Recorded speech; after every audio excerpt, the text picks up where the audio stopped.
Here's something very important to understand when we look at people's opinions and the world and clips on YouTube.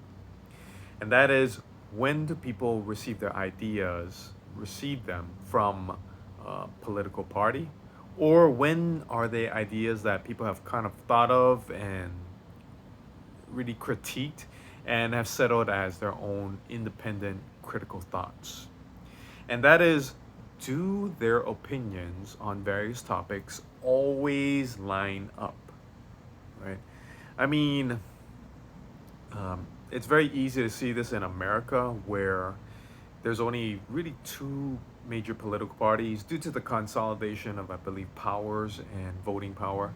Whereas if you go to other places, you might actually see more political parties. But, it's like abortion, vaccines, masks, guns, primary education, drugs, um, marriage, all of them seem to kind of line up exactly. So that's when you can probably guess either this person is living in a bubble where they only hear particular ideas, or they are too afraid to speak out, contrary to the beliefs within that little bubble, or they haven't heard ideas outside of it, or they're just taking ideas there and they don't have thoughts on their own. I'm a great example of someone that I, I would say I'm an independent critical thinker.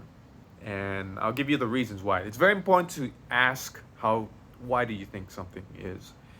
And so for me, I believe I'm a critical independent thinker because A, I didn't grow up with any of these. In fact, I grew up in Hawaii, which is a politically apathetic state. None of my friends, it doesn't matter how educated they are, they don't talk about these things. So growing up, I didn't know anything. It was only until I moved to Portland, where a very liberal uh, city, that's when I started to learn about these things. So there's that. The second one is that my opinions are actually quite all over the place. So, for example, I I believe in being understanding to people with drug issues, but at the same time, I believe in the death penalty, capital punishment. I am for guns. However, I'm also for the responsible registration and restriction of certain guns. I am heavily against um, the free use of drugs. However, I believe in the use of marijuana